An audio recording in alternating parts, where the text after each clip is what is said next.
The afternoon session will be by Maurizio Fagotti on stationary states and quasi-local charges. Okay. Good morning. First of all, I would like to thank the organizer for the invitation. And okay, this talk is about local conservation laws in a spin chain model, an integrable model, in the case of open boundary conditions.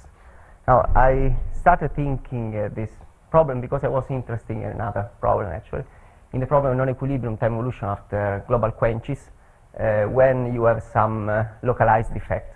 For example, in a spin chain, there is some boundary term.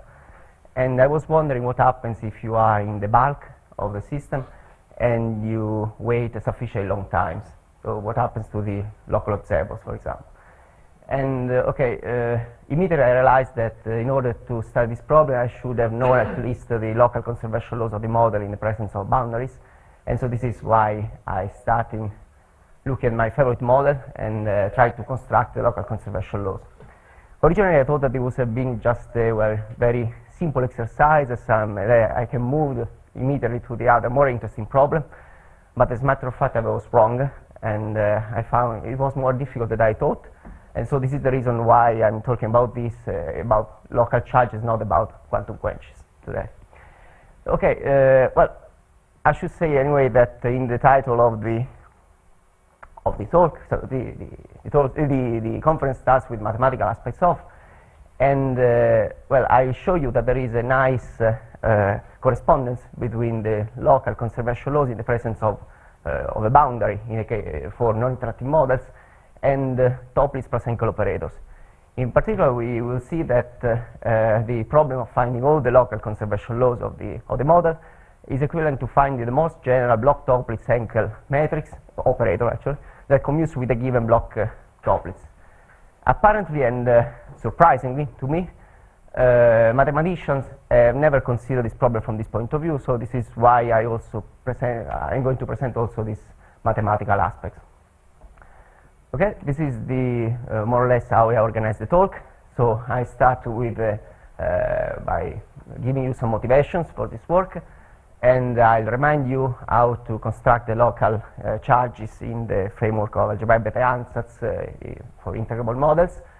Then we'll focus on a particular class of integrable models, the simplest one, the models that can be mapped to non-interacting fermions. And I'll show you how we can construct the local charges in the case of periodic boundary conditions. And then I'll consider the case of open boundary conditions.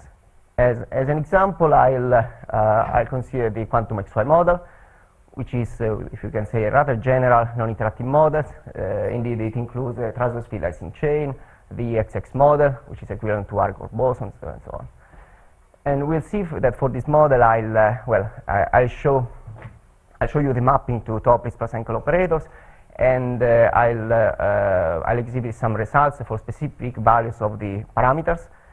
And for example, in the absence of a transverse field, and for the transverse field Ising chain. Then I also propose a conjecture for the bulk part of the conservation laws in the more general case of a non-zero transverse field. This is only a conjecture because so far I have not been able to solve the problem exactly. Okay, but and this is also the reason why I added this last part in the talk. So I added some preliminary checks of my claims, numerical checks. Okay, so let's start with the motivations. As I told you before, I was originally interested in the time evolution after global quenches. So a global quench essentially is the time evolution of the ground state of a Hamiltonian after a sudden change of a global Hamiltonian parameter. And generally, it is assumed that the Hamiltonian has a short-range interaction, so it's a local operator. This is usually sufficient for the emergence of some stationary behavior for the local observables at very large time after the quantum quench. But okay, as I told you before, I was interested in a slightly different problem. So when you don't have a translation invariant system, you have some defect, localized defect in the chain. So what we know is that if we are in the bulk of the system, so if the defect is very far away from our subsystem, then we can ignore the existence of this defect and just solve the problem in the most convenient, consider the most convenient model that generally is a model with periodic boundary conditions. But now if you wait a sufficiently long time, then at some point you will see the effect of the defect of the boundaries. And so my question was, well, if I wait infinitely large times and I am in the bulk, so what I find, can I constrain the stationary properties of observables by imposing, for example, the local integrals of motion or quasi-local integrals of motions? This was my question. And this is the reason why I started working on this problem. And then there is also another motivation, and it's more technical motivation, that as I'll show you in a moment, for integrable model, interacting integrable models, then the algebraic Bethe ansatz provides a very convenient framework to study the local conservation laws. There is a standard way to, at least to write the local conservation laws. Non-interacting models are a particular class of integrable models. So the question is there an analogous formalism that is very simple that we can use in this type of models to obtain all the local conservation laws of the theory. Okay, this is just to remind you how can we construct the local conservation laws in integrable models. As an example, well, I just write the Hamiltonian of the XYZ model because this is solved by algebraic Bethe ansatz. It's a rather general model, so you can have different interactions in the different directions. And the fact that it's integrable means that you can find an R matrix that satisfies some condition, particularly Yang-Baxter equations, and then you can define this R matrix acts on this tensor product of the physical space and an auxiliary space, where the physical space is the space of a spin. Then if you consider this product of R matrices, the product over the chain, and then you consider the trace over the auxiliary space of this monodromy matrix, then you find that this operator, this transfer matrix, has very nice properties. In particular, it commutes for different values of the spectral parameter u.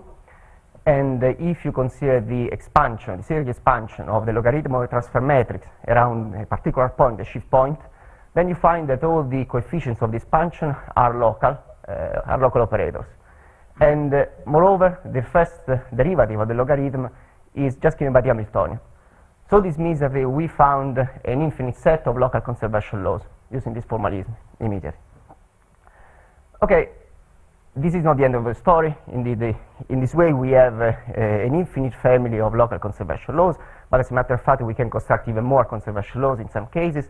In particular, it was shown recently that if you change the representation of the auxiliary space, you can find additional independent quasi-local conservation laws.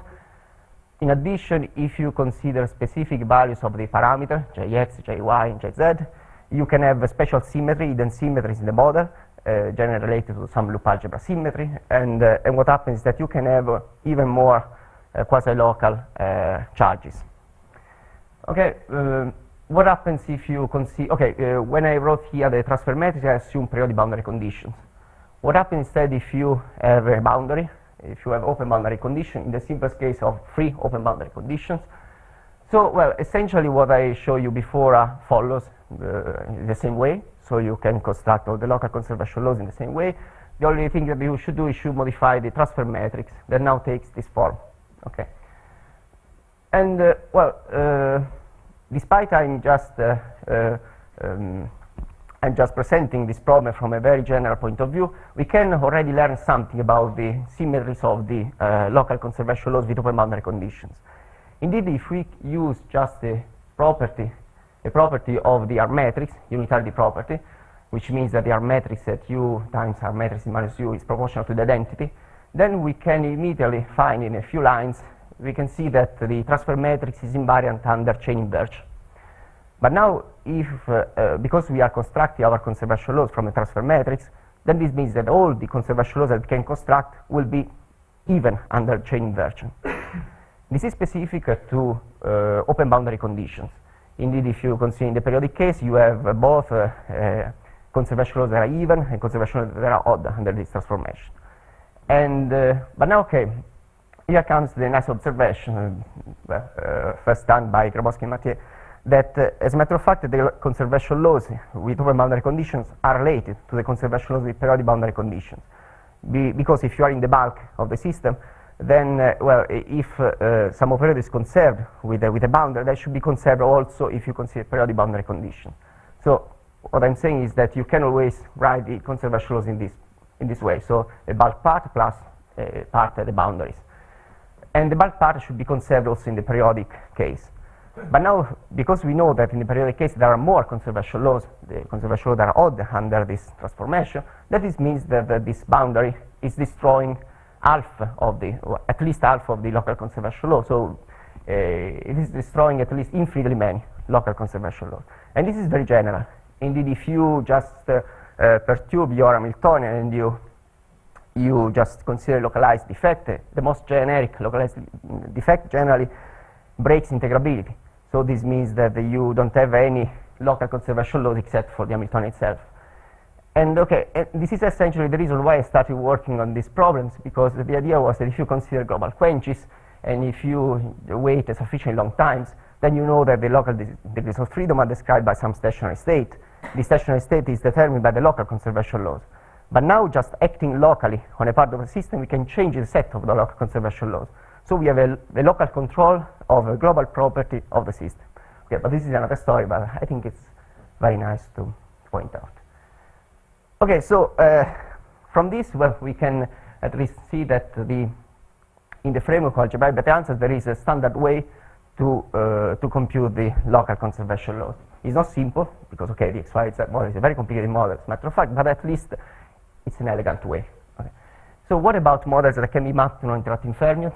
Well, which in principle should be much easier, and we expect some very nice formalism, I would expect. Okay, first of all, I clarify what I mean with a mapping to a fermionic chain. So I consider spin chain Hamiltonian, so an operator which is a function of the Pauli matrices. Then I'm considering the Jordan-Wigner transformation, which is this transformation here. And in this way, I wrote the transformation in terms of Majorana fermions that satisfy this relation, and they are Hermitian. Now, you can notice that for each site here, there are two Majorana fermions. And this is related to the fact that I'm considering Majorana fermions. In the standard way of writing the Jordan-Wigner transformation, you have a spinless fermions associated with each spin. Okay, now if you just, well, if you're familiar with this transformation, then you can easily see then if you're interested in operators that can be written as a quadratic form of fermions, then you can consider only linear combination of this operator here. So it can be sigma z, it can be sigma x, sigma y, and you can also add some string of sigma z in between the operators. Any other operator is an interaction or is linear in the fermions.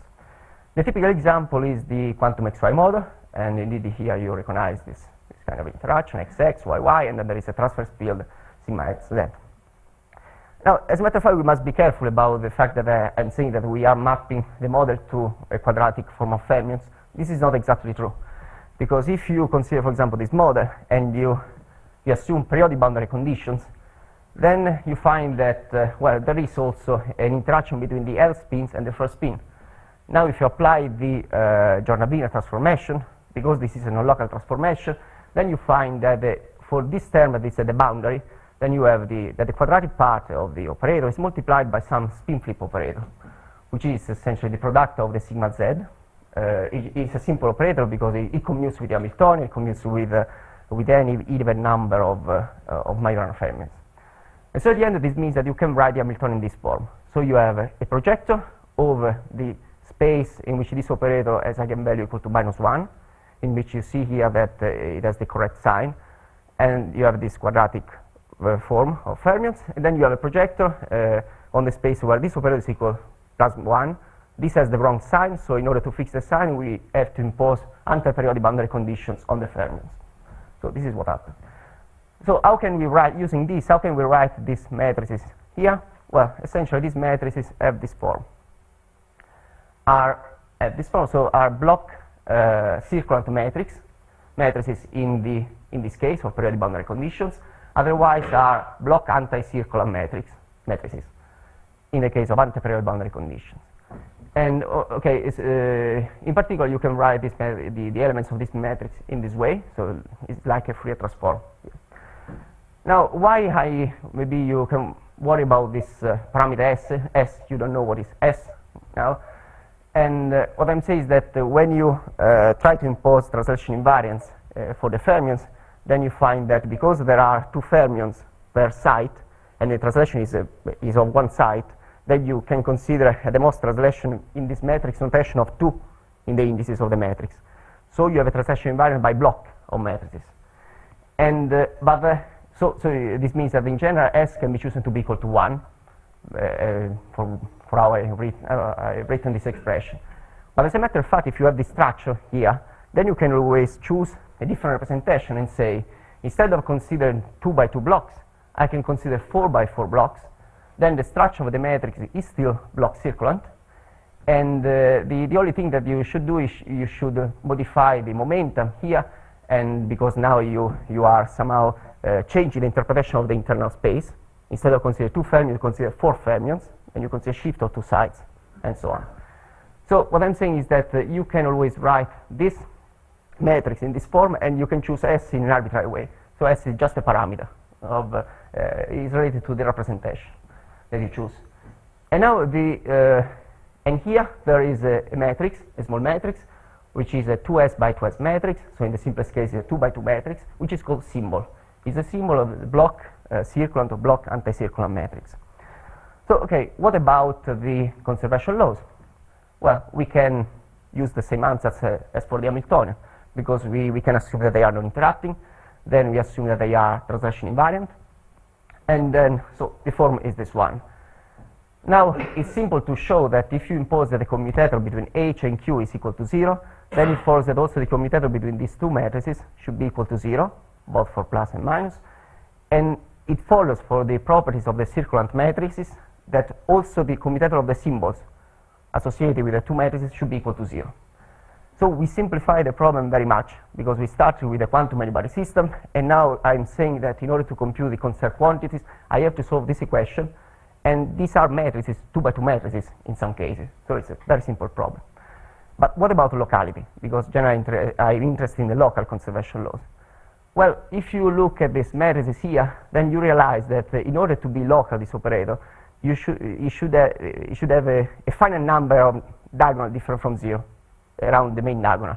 Otherwise, you will have interaction between faraway spins. Okay? So, well, if you have only finite diagonals different from 0 in the Fourier transform, means that this symbol here should have only a finite number of non-zero Fourier coefficients. Or in other words, if you think of this symbol as a function of z, a variable z, is the sum, this should be a sum of a polynomial of z and a polynomial of 1 over z. Okay.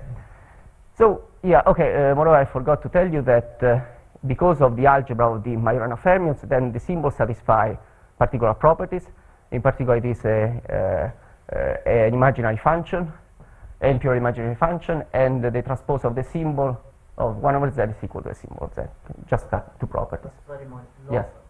An Hamiltonian with long-range interaction, you call it local? What? In that case, I think it's false. No, what I'm saying, long-range interaction, well, I cannot call the Hamiltonian local. Okay, if you want, you could consider an Hamiltonian with a quasi-local Hamiltonian, okay, with exponentially decaying tails. In that case, instead of requiring that these are polynomials, you just should require that this is a smooth function. Yes. This is the only requirement. In that case, but for if you consider long range, so polynomial, well, you can have also discontinuity of some derivative in the most general case. But okay, I'm focusing on Hamiltonians that are local, so short range, finite range. Okay, okay, so this is just to show you that we should solve this equation, and this equation can be solved in general. Well, I don't enter into the details, but what I'm saying is that if you consider generic non-interacting Hamiltonian without particular symmetries, then because this is just an equation for the commutator, and you know that the most general matrix that commute with a given matrix that is not degenerate is just a function of that matrix, and because it is a finite matrix, this means there should be a polynomial of that matrix. Then using this, then you can write the most general form of the local conservation laws and imposing this property of the symbols. And this way, actually, you can find all the local conservation laws, non-interrupting local conservation laws of the model with periodic boundary conditions. I should say that this is not the most general situation, because in some cases you can have some symmetry, some particular symmetries, and in particular when the symbol of the Hamiltonian is degenerate, then you can find more conservation laws, and this is, for example, what I found in the XY model in zero field. And the typical signature of these conservation laws is that they are not commuting. So you find an abelian set of local conservation laws in that case. And this is not surprising if you want, because if you consider XY model in zero field, it is known that there is an underlying loop algebra symmetry. And what happens in this case is that the generator of this symmetry can be chosen to be quasi-local. So it's a special property of this model. This is why you find non-abelian. Sorry, can I ask a really super stupid question, but just to be sure, I mean, you have a block tuplets matrix, and you have, so the matrix varies symbols, so what? No, this is not a block tuplets, it's just a block circulant at this point. Fine, but still, like what is precisely meant when you say the symbol would be degenerate? Degenerate, okay, if you consider the symbol as a function of z, so of e to the ik, and then there are some particular cases in which you have always, that this is always double degenerate independently of k, independent of z. Okay, yeah. So you have some degenerates of this kind. Yeah. So these are the cases in which you must be. Otherwise, you can always find some values of z for which this is degenerate. Okay. Okay, but now let's consider the case of open boundary conditions. Now, well, at least the starting point is simpler than the periodic boundary condition, because we don't have the problem of the boundaries, so we don't have interaction between the L spin and the first spin. So this means that our Hamiltonian actually is quadratic in the joint of linear fermions. So maybe it should be easier, the problem. So what is the difference with respect to before for this matrix H? Now, before we had a block circulant matrix. Now the only thing that we should do, we should remove the terms at the boundaries. And this means that this results in a block tuplets matrix. Okay? So, and this time this matrix can be written in this form, and this is again called the symbol of the block tuplets operator matrix. Okay, if you are in finite system. Now, so what is the ansatz for the conservation laws? Well, again, we are looking for non-interacting conservation laws. So we write the conservation laws in this form. Then we impose that the commutator with the Hamiltonian is equal to 0. As before, this means that the commutator of this between these two Hamiltonians should be equal to 0. But then, okay, what can we say now? Because we need to know the structure of this matrix Q of the conserved quantities. Maybe we could guess that it has a similar structure of this one, so it's block tuplets. Well, the answer is no. Generally, there are no other block tuplets matrices that commute with a given block tuplets.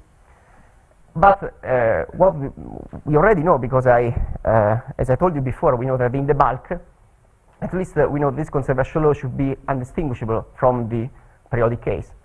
So what we can say is that, okay, here we have the structure like a tuplet structure, but then there should be something at the boundaries that we don't know. So at this point, well, my guess is how can I write this matrix? Well, maybe I can write this as a block tuplets matrix plus a block École matrix. Well, an École matrix is the same as a tuplet matrix in which you consider the diagonal orthogonal to the other ones. Okay. But now you see that also in this case there is some assumption, because, well, I'm assuming that this small matrix is equal to this small matrix here. This is not a problem, because if I increase the representation, so if I increase the size of the block, I can always interpret the other matrix as a block École matrix. So it's not a problem a priori. Maybe it will be more difficult at the end, but I can assume actually that the Q is a block tuplets plus École over matrix. Okay. What happens in the thermodynamic limit? Well, in the thermodynamic limit, we lose information about this bottom right corner. So we have this situation, and then what happens is that this operator can be written in this form, where this is called the symbol of the block tuplets part of the operator, and this is the symbol of the École part of the operator. Okay. So now the problem is now to understand, well, how can we determine the symbols of this operator associated with the conservation law? So far we know that the Hamiltonian is associated with the block Topliss operator, and that the conservation law can be written in this form. We should impose the vanishing commutator between this object, and immediately we find this relation. But the only problem is, well, what does it imply on the symbols? This is the problem that I told you before that wasn't considered by mathematicians, so I tried to work out this problem in the Fourier space, and after some manipulation I found the solution. Actually, I did some assumption. First of all, I assumed that the block Topliss metric associated with the Hamiltonian is block tridiagonal. This is true for the XY model, and you can always choose a representation, a block side in such a way that it becomes tridiagonal. So it's not a very, well, just so this can be always, you can always choose a block size dimension in such a way that the symbol of the Topliss part has this form. Okay?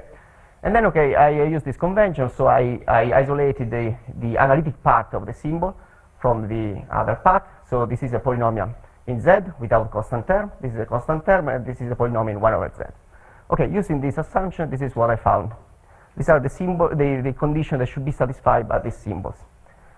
Well, we immediately see that they are much more complicated than the previous conditions, but at least we recognize this condition here, that is the same as before, and indeed this is consistent with the fact that in the boundary we cannot distinguish the charges in the periodic case or in the open boundary condition case.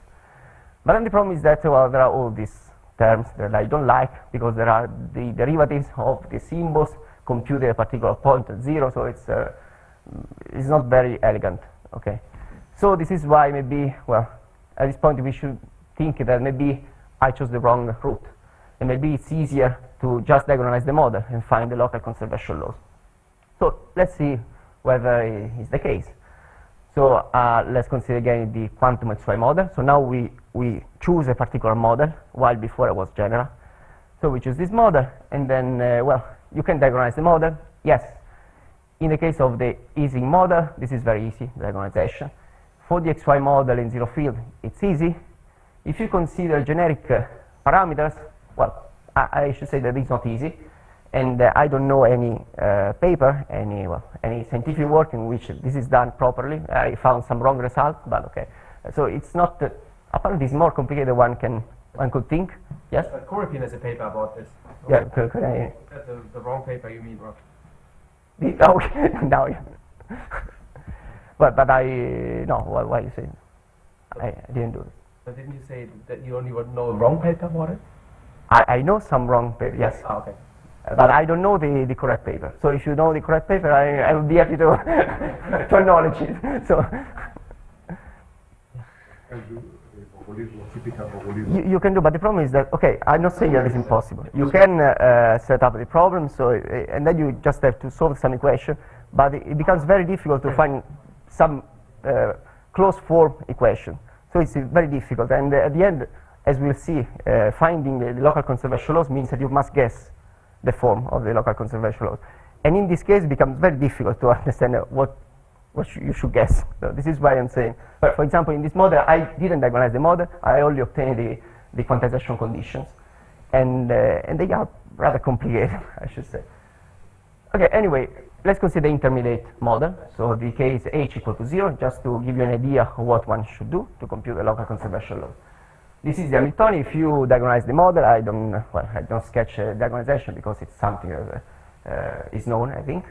So we find two families of excitations for this model, and these are the quantization conditions for the two families. So we have different quantization conditions for the two families, and this is the dispersion relation. So one thing that we should notice is that the energy of the excitation is different depending on whether we are considering one family or the other. And this is important, because this means that if we consider a generic, here I'm going to consider L even, so for an even chain. This means that if we consider the most general non-interacting operator that commutes with the Hamiltonian, should be written as a linear combination of the occupation numbers, okay, as you could guess. Now, moreover, one can observe that this general operator is invariant under chain inversion. So it has a nice property that I told you before. Is also invariant under spin flip about x, about y, about z, and so on. Then the problem becomes, okay, how can we compute the local conservation laws? And the only way that I know is trial and error. So this means that you write this expression, and then you try to seek the function here, then make the operator local. In this case, it's simple. It's rather simple. You use the orthogonality relations, so it can be done. And it's simple because you see the solution is very simple, so this is why you are able to guess the solution. But in general, well, you can expect that it can become much more complicated. Fine, so everything is okay, we obtain all the conservation laws, no problems. But what happens if L is odd? Because I assume L even. If L is odd, now you have again two families of excitations. Now the quantization conditions, very surprisingly, are very simple. In this case, they are just 2 pi n over L plus 1. The dispersion relation is the same. But what is important now is that the energy of the excitation is the same. It's the same both for the first family and the second family, because they have the same quantization conditions. So this means that if we want to write the most general conserved operator, non-interacting conserved operator, we must also consider other terms. So we have the occupation numbers here, but we have also all these terms. They are perfectly fine, so they are conserved. And if you consider the most general expression here, you realize that this is generally not commuting for different values of the parameters. It's not invariant under chain inversion, on a spin flip, so it doesn't have nice properties. So can we go on and complete this problem also in this case? Yes, because the model is particularly simple. So if I can guess the form of this parameter A and B, and you find these 4 classes of conservation laws. Okay. Now, what is important now is that we have seen that if you consider odd chains, you find a different number of conservation laws, infinitely many local conservation laws with respect to even chains. But so this means that if we consider the thermodynamic limit, because in the end I'm interested in the thermodynamic limit of the model, there should be at least the charges that I compute in the odd case for odd conservation law. Okay, and well, here I just reported all the. Yeah. Thermodynamic limit, I mean, how do you reconcile the results for even and odd? How can you? Reconcile the results. No, because in one case you don't have these conserved quantities. So you have these conservation laws appear only if you add odd chains. And this is one of the problems that I had, because generally this can be a problem if you consider, for example, a quantum quench, and you try to find the stationary properties by looking at the diagonal ensemble. And then this becomes a very subtle problem, because if you consider even chains, then you are neglecting some conservation laws when you take the average. So it's. It's not really a surprise to have more conserved charges in the thermodynamic limit. Sorry? It's not really a surprise to have more conserved charges in the thermodynamic limit. Yeah, you could have. You could have more. Yeah, of course. What I'm saying, you can at least you have the conserved charges of the odd and even chains. Then you can have more. You can have quasi-local conservation laws. Even you have another stuff. You assume that you have more. Okay. Anyway, but in general, this is a problem, because generally one try to solve the problem in a finite volume and then try to generalize the results in the thermodynamic limit. Here we see that there are some subtleties. For example, there is a dependence on L, and maybe, as suggested by Denis, in the thermodynamic limit there could be other conservation laws. I don't know, because I just solved the model in a finite volume. Okay. And this was actually my first problem when I considered this problem, because I thought originally that there were even more conservation laws. Okay, anyway, these are the results that I found. Okay, these expressions are not important. What I'm saying is that if you consider the charges here, you find these 4 families of conservation laws in this model, and they are different symmetries. In particular, there are conservation laws that are one-side shift invariant in the bulk. There are conservation laws that are odd under a shift in the bulk. There are conservation laws that don't transform well under a one-side shift, and these are the conservation laws that at first I didn't understand, because it's rather surprising, at least to me. And okay, and instead these other conservation laws are the one with periodic boundary conditions that are destroyed by the boundary. So this means that you can find these conservation laws in the case of periodic boundary condition, but you don't find the same conservation laws when there is a boundary. Okay, so, well, yes? Yeah, the index is J. J is the... J is if you want the range. of the conservation law. So increasing J, you increase the range of the conservation law. It's always finite, yes. These are local conservation laws.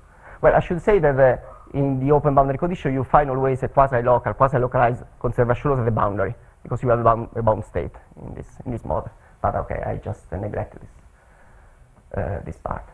Okay, you can, if you want, use the same approach for the easing model. I told you that it's even easier. And then you find that any reflection symmetric conservation laws with periodic boundary condition has an analog with open boundary condition. So you find the standard case, what I was expecting originally.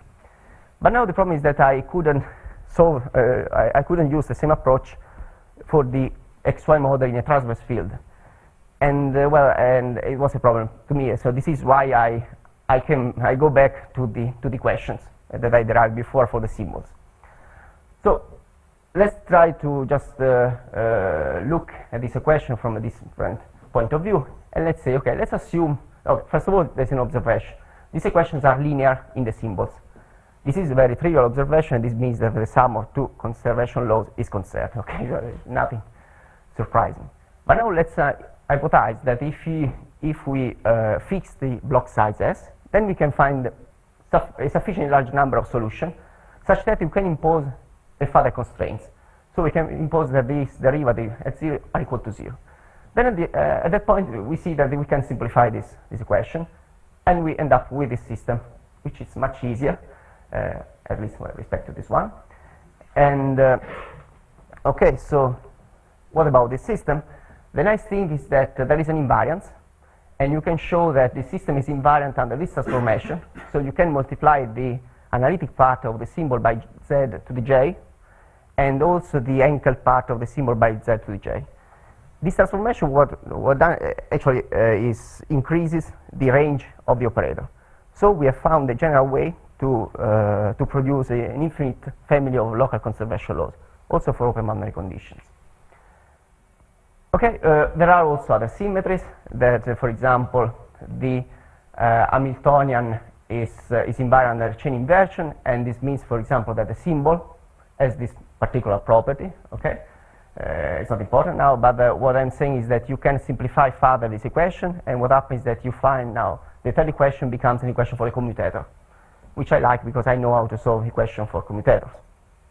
Anyway, there is still this equation which is not simple to solve because of the fact that it includes it considers only the analytic part of the symbol. So this is why it's not a simple problem to solve. So the question is, does it work? So if I try to solve this equation, do I find the correct solution, and is it an efficient way? Well, the answer, well, is yes for the easy model, and actually you can solve this equation just in 5 minutes. And you can also solve this problem for the XY model in zero field, and if you consider block size equal to 2, then you find all the solutions that I showed you before. If you consider the XY model in a transverse field, it seems that this reduced system has no solution for all the block size that I consider. So what I mean is that I try to simplify the system. I assume that there were a sufficiently large number of solutions, but then when I try to solve the problem, I find that there is no solution. So I should consider the complete system. But first of all, why? What's happening? And the reason is what I showed you before, that I was assuming this École structure, but probably in this case, well, this structure is more complicated, so I have to increase the block size at least to cover all the entire boundary part.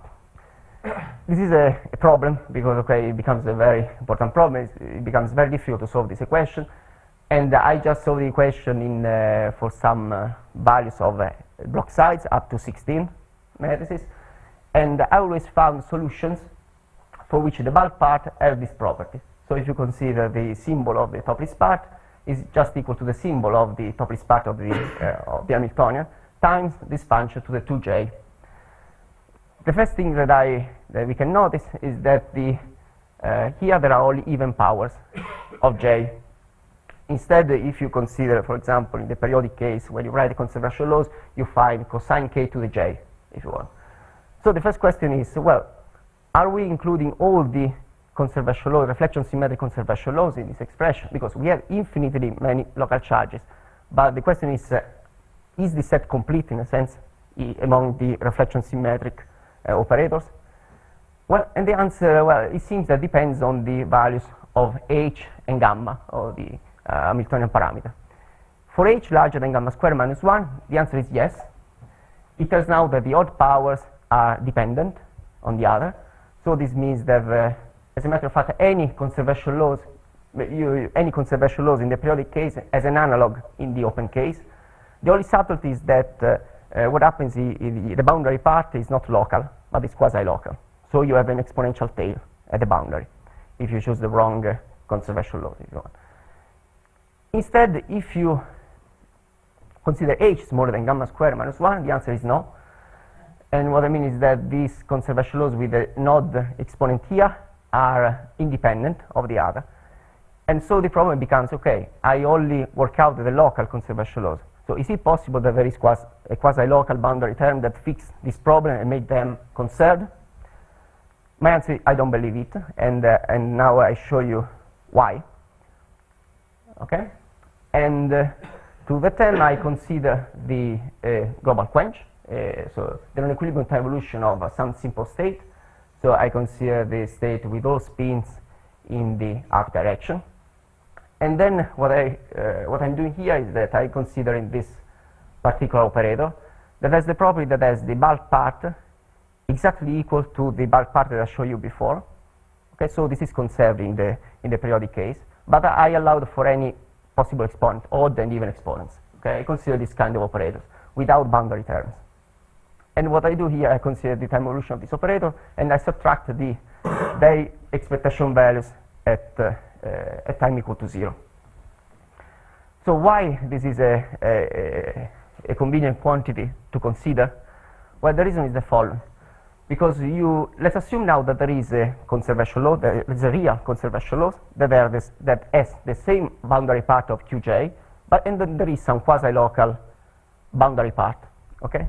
So Q tilde is equal to Qj in the bulk, but it's different at the boundaries. So now you can show here in a few lines that this expression here, the absolute value, is bounded from above by twice the operator norm of the distance, if you will, the distance of the two operators, Q tilde and Q. Okay? But these operators differ only for boundary terms. So this means that this operator norm should be finite. So in other words, if there is this kind of conservation laws, if I consider this quantity, I consider time evolution, I should find something which is finite at any time. What do I find? Well, if we consider the case of h larger than gamma square minus 1, this is actually what I find. I compute the time evolution for this delta Qj for j from 1 to 4, and I obtain always a stationary value. It seems that they approach a stationary value, so they are finite. And so this is consistent with my conjecture that they are actually conserved. There are boundary terms that make these conservation laws conserved. What happens instead if I do the same in the other region? Well, this is what I found. For h smaller than gamma square minus 1, if you consider the conservation laws with an even exponent, for which I prove that they have correspondent conservation laws in the open boundary with open boundary conditions, then you find that they approach a stationary value. They remain finite at any time. If you consider instead the odd exponent, then you find that they decrease linearly in time. So this means that in the infinite time they diverge. And so this goes against my original hypothesis that there is a quasi-local boundary term. So I think that this is enough to conclude that these operators do not have a boundary term, so they are not conserved with open boundary conditions. So in other words, there are less quasi-local conservation laws. Okay, so well, this is just it was quick. Okay, the summary of the talk. So I propose the formalism to work out the local conservation laws in non-interactive models with open boundary conditions, and I determine some condition that the block top Ispa-Senkel operator must satisfy in order to commute with the block top. It was really general, independently of the model. And then I investigated in particular the local conservation laws in the quantum XY model, and I found this strange, if you want something like a phase diagram, if you want. In the phase diagram of the XY model, then there is this region when h is equal to 0, when we have an oversized set of conservation laws, a non-abelian set of conservation laws, and this is due to this hidden symmetries that are in the model. Then what I found is that, but there is a very strange boundaries here, for which we find, in some cases we find that all the reflection symmetry charges with periodic boundary conditions are conserved up to boundary terms, also in the also with the boundary. But there is also this strange region in which apparently we have less conservation laws. So in other words, this means that, at least to me, that solving the problem of quantum quenches in this model can be very complicated, also because, well, it's not simple to understand whether these conservation laws that are not present in this region are important or not. Because they could be non-local, so they can be less important at the end. But anyway, so this is just a future problem for the future, and I thank you for your attention.